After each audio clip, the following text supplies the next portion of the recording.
दोस्तों, क्या वाकई में पहले चरण की बम्पर वोटिंग बीजेपी के लिए या फिर ये कह ले कि एनडीए के लिए काल बन सकती है? क्या वाकई में एनडीए के 15 मंत्रियों में से 12 मंत्री अपना चुनाव हार रहे हैं पहले चरण के मतदान के बाद? क्या वाकई में बीजेपी के दोनों डिप्टी सीएम अपनी सीट खो रहे हैं? प्रशांत किशोर ने कैसे पहले चरण के मतदान के बाद अपने सुर बदल दिए हैं? दोस्तों, पहले चरण में बम्पर वोटिंग, इसका हर कोई अपने अपने तरह का विश्लेषण कर रहा है और दावे भी सबके अपने अपने हो रहे हैं। मोदी कह रहे हैं कि ये जो है तो ट्रेलर है और ये जो लीड है ये एनडीए ने बना ली है। अमित शाह भी इसको अपनी लीड बता रहे हैं। वहीं महागठबंधन की तरफ से जो संकेत मिल रहे हैं, जिस तरह के बयान आ रहे हैं, वो भी यही कहते हैं कि हमारी लीड बन गई है, 11 तारीख को इस लीड को और आगे बढ़ाना है। लेकिन जमीन पर बदले हालातों के साथ जो विश्लेषण, जो समीकरण निकल कर आ रहे हैं, उस पर भी बात करना जरूरी है। प्रशांत किशोर एक ऐसा फैक्टर है जिनको आप पसंद कर सकते हैं, नापसंद कर सकते हैं, लेकिन इस चुनाव में उन्होंने एक चीज तो साबित की कि उन्हें आप इग्नोर नहीं कर सकते। तो प्रशांत किशोर बिहार में अपनी सियासी जमीन कितनी साबित कर पाएंगे, ये तो खैर 14 तारीख को पता चलेगा। लेकिन इसमें तो कोई दो राय नहीं है कि प्रशांत किशोर एक पॉलिटिकल पोलस्टर रहे हैं। लंबे टाइम तक उन्होंने बीजेपी हो चाहे जेडीयू हो, बिहार में तो खैर उन्होंने बहुत काम किया है, नीतीश कुमार के खास बन गए थे एक वक्त में। इसके अलावा ममता बनर्जी हो, स्टालिन हो, मतलब बहुत से लोगों के साथ काम किया है, लोगों को चुनाव जिताने का काम किया है। पहले चरण के मतदान के बाद प्रशांत किशोर ने एक बात बोली है जो अपने आप में सुनी जानी चाहिए, उसको सीरियसली लिया जाना चाहिए। दोस्तों, प्रशांत किशोर से जब पूछा गया कि ये जो बम्पर वोटिंग हो रही है इसके क्या मायने हैं, तो प्रशांत किशोर ने कहा है कि ये आजादी के बाद सबसे ज्यादा वोटिंग की है बिहार ने। बात भी ठीक है। अब इसके पैटर्न को हम समझें या एसआईआर के बाद के परसेंटेज को हम विश्लेषण करें, लेकिन फिलहाल जो परसेंटेज है वो तो बिल्कुल सही है कि इतना वोट तो कभी नहीं किया बिहार ने जितना किया है। और ये वोट प्रशांत किशोर के हिसाब से बदलाव के लिए है। हालांकि वो खुद कह रहे हैं, उन्होंने इसी बयान में बोला कि मैं तो शुरुआत से कह रहा हूं कि बिहार में 60% लोग बदलाव चाहते हैं।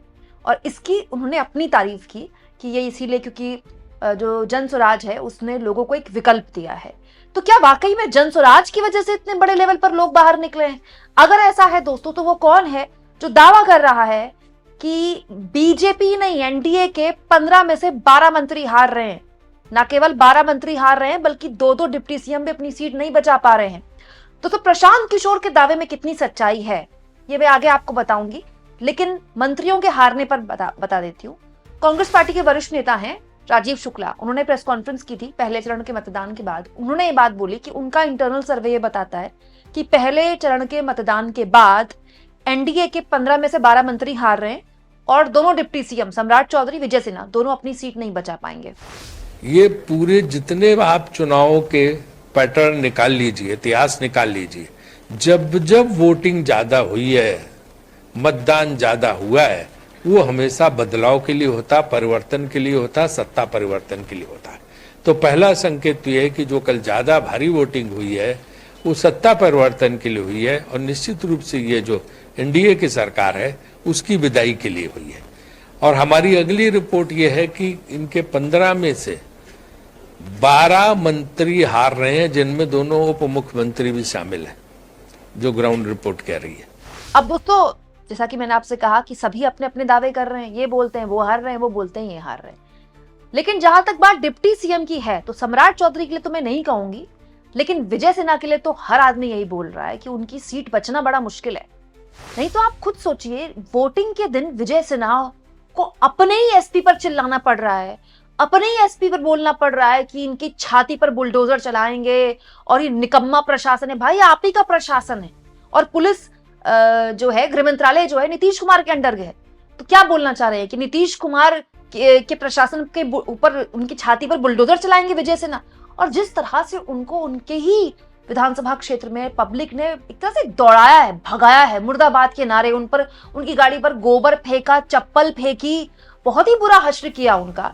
और उसके बाद वो आरजेडी के एमएलसी से भिड़ गए। अच्छा, बड़ी दिलचस्प तस्वीर देखने को मिली। हुआ क्या दोस्तों कि आरजेडी के एमएलसी अजय सिंह पर विजय सिन्हा ने आरोप लगा दिए कि ये दारू पीकर आए हैं और दारू पीकर ये हमसे बहस कर रहे हैं। कल खूब ड्रामा हुआ है, सब मतलब मीडिया के आगे, मीडिया खड़ी है और विजय सिन्हा जो है अजय सिंह पर आरोप लगा रहे हैं कि तो दारू पी के आया। अजय सिंह को बुरा लग गया, वो एमएलसी, इलाके में उनकी भी दाग, वो चले गए थाने। ये वीडियो देखिए। थाने जाकर खुद अपना टेस्ट करवा दिया। जो एक वो होता है ना, यंत्र होता है जिसमें आप फूंक मारते हैं, पता चल जाता है कि आपने दारू पिए कि नहीं पिए। उसमें उनका टेस्ट जो है पूरी तरह से नेगेटिव आ गया, पता चल गया उन्होंने दारू नहीं पी है। तो मतलब विजय सिन्हा वहां भी झूठ बोल रहे थे कि उन्होंने दारू पी है। दूसरा, विजय सिन्हा को जिस तरह से भगाया गया, मुर्दाबाद मुर्दाबाद के नारे लगे हैं, रोड नहीं तो वोट नहीं के नारे लगे हैं, ये तो हर कोई बोल रहा है कि विजय सिन्हा के लिए सीट बचाना बड़ा मुश्किल होगा।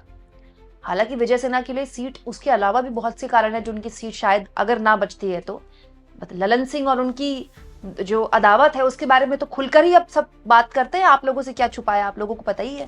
तो ये भी बात सही है कि ये उन चीजों की भी एक पर्दे खोलता है जिस पर मिट्टी डाल रखी है एनडीए ने। ये सच है कि इंडिया गठबंधन करीब 10-12 सीटों पे सो कॉल्ड फ्रेंडली फाइट लड़ रहा है। कोई फ्रेंडली फाइट नहीं होती, चुनाव में फाइट होती है। लेकिन ऐसी कितनी सीटें हैं जहां पर एनडीए वाले पर्दे के पीछे उनकी तगड़ी फाइट चल रही है, कि विजय सिन्हा की सीट उन्हीं में से एक है। तो ये तो बात सच है ना कि डिप्टी सीएम को अपनी सीट बचाने के लिए खुद संघर्ष करना पड़ रहा है, सड़क पर लोगों से भिड़ना पड़ रहा है, लोग उनको मुर्दाबाद के नारे लगा रहे हैं, अपनी पुलिस को सुना रहे हैं, एसपी को सुना रहे हैं। बाद में एसपी ने भी बोल दिया कि ऐसा तो कुछ भी नहीं हुआ था, शांतिपूर्ण तरीके से मतदान चल रहा था, पता नहीं डिप्टी सीएम साहब क्यों नाराज हो गए। कम से कम ये तो बताता है कि विजय सिन्हा थोड़े परेशान थे अपनी सीट को लेकर। अब आ जाते हैं दोस्तों प्रशांत किशोर के दावे की। अब प्रशांत किशोर का एक दावा तो समझ में आता है कि ये बदलाव के लिए वोट है। चलिए मान लिया बदलाव के लिए वोट है, तो क्या प्रशांत किशोर के बदलाव के लिए वोट है? तो प्रशांत किशोर सीटें कितने निकालेंगे अभी तो बहुत जल्दबाजी है कहना, लेकिन कहने वाले अब कह रहे हैं कि पहले चरण के मतदान के बाद प्रशांत किशोर में सरप्राइज हुआ। क्या प्रशांत किशोर का जिस तरह से उभार हुआ, शुरुआत में ऐसा लगा कि ये एंटी गवर्नमेंट वोट लेंगे, विपक्ष का वोट लेंगे जो सरकार की नाराजगी को लेकर होता है। लेकिन जैसे जैसे चुनाव पूरा जातिवादी हो गया, घोर मतलब जात पर वोट पड़ने लगा, प्रशांत किशोर की भी लोगों ने जाति खंगाली। और वो जो सवर्ण मतदाता जो बिल्कुल बेचारा बीजेपी का एकदम वोटर हो गया, जिसके लिए मजबूरी है बीजेपी को वोट करना और उसके पास कोई विकल्प ही नहीं है, और बीजेपी भी उसका बड़ा ध्यान रखती है, सबसे ज्यादा टिकट तो बीजेपी ने सवर्ण उम्मीदवारों को ही दिए हैं। उस सवर्ण मतदाता ने भी प्रशांत किशोर के लिए बड़ी उम्मीद भरी निगाहों से देखा है। प्रशांत किशोर की दोस्तों युवाओं के बीच भी लोकप्रियता है। हाँ, मैं ये कहूंगी कि ग्रामीण इलाकों में कम है, शहरी मतदाताओं में ज्यादा है।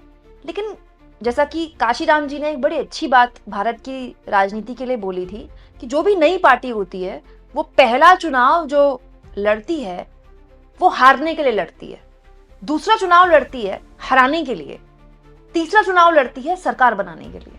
तो प्रशांत किशोर का हो सकता है कि ये चुनाव हारने के लिए, मैं नहीं कह रही, हो सकता है कि बहुत गेम चेंजर किंग मेकर बन जाए वो, लेकिन अगर वो हारते भी है ना तो कईयों को हराएंगे। ये बात बिल्कुल सही है कि कई सीटों पर वो महागठबंधन को नुकसान पहुंचा रहे हैं, लेकिन इसमें भी अब कोई छिपा हुआ मतलब जानकारी नहीं है। हर कोई खुलेआम इस बारे में बात कर रहा है कि अगर प्रशांत किशोर वोट लेंगे तो फिर वो सवर्ण मतदाता का भी वोट लेंगे। सवर्ण मतदाता तो बीजेपी का कोर वोटर है, तो वो बीजेपी को भी नुकसान पहुंचा रहे हैं। यही वजह है कि ठीक चुनाव में उनके पर काटे गए। वो बड़ा राघोपुर से दंगल करने की तैयारी में थे, लेकिन उन्होंने कहा कि वो चुनाव ही नहीं लड़ेंगे। तो प्रशांत किशोर ने मेहनत तो की है, 1.5-2 साल, मतलब बिहार के लगभग हर जिले में वो गए। हाँ, और एक और चीज दोस्तों, इस बीच प्रशांत किशोर ने एक बयान भी दिया जो काफी सुर्खियों में रहा। जब राहुल गांधी ने दिल्ली में बैक टू बैक वोट चोरी को लेकर प्रेस कॉन्फ्रेंसेस किए, खुलासे किए, और ज्ञानेश कुमार बाकायदा उसको लेकर काफी वक्त तक चुप रहे, फिर जवाब भी दिया तो हलफनामा करने लगे, तो भी प्रशांत किशोर ने राहुल गांधी का साथ दिया था। इनफैक्ट वोटर अधिकार यात्रा के दौरान भी प्रशांत किशोर शांत हो गए थे, राहुल गांधी का सपोर्ट करने लगे थे, क्योंकि उस यात्रा का प्रभाव था। लोग वोट चोर गद्दी चोर का बात कर रहे थे, कम से कम उस वक्त तो कर रहे थे। उस वक्त प्रशांत किशोर ने राहुल गांधी को सपोर्ट किया था कि वो एलओपी हैं, आप उनकी बात को सीरियसली लीजिए, आप उनकी बात को दरकिनार नहीं कर सकते। तो चुनाव के बाद के समीकरणों को क्या अभी हम बनते हुए देख रहे हैं? बहुत सी चीजें हैं जो पर्दे के पीछे चल रही हैं, बहुत सी चीजें हैं जो पर्दे के आगे चल रही हैं। सब कुछ डिपेंड करता है दूसरे चरण के मतदान में। और ये भी बात सच है दोस्तों कि बिहार में पूर्व में जब भी 5% से ऊपर मतदान हुआ वो बम्पर वोटिंग के लिए हुआ, लेकिन ये भी सच है कि हाल के सालों में बम्पर वोटिंग कई राज्यों में हुई है, लेकिन वहां कोई सत्ता परिवर्तन नहीं हुआ। बहुत सी बात ये कहने वाले ये भी कहते हैं कि ये एसआईआर के बाद पहला चुनाव है, अभी तो देखते जाइए चुनाव आयोग ने क्या क्या खेल किया है, वो तो आगे पता चलेगा। एक और दिलचस्प चीज जो इस बार चुनाव में मैंने नोटिस की, ज्ञानेश कुमार तो दोस्तों राजीव कुमार से आगे निकल गए। राजीव कुमार के चुनाव के वक्त हर जब चुनाव हो जाता था एक दिन बाद, 2 दिन बाद, लोकसभा चुनाव में तो 10 दिन बाद वोटिंग प्रतिशत बढ़ता था, याद है आपको? इस बार नहीं बढ़ा है। मतलब वोटिंग प्रतिशत जो फाइनल बताया गया वही है, उसके बाद कुछ नहीं बदला है चुनाव आयोग ने। आप इस मुद्दे पर क्या सोचते हैं दोस्तों? कमेंट बॉक्स में जरूर लिखें और जितना हो सके चैनल को शेयर भी करें और सब्सक्राइब भी।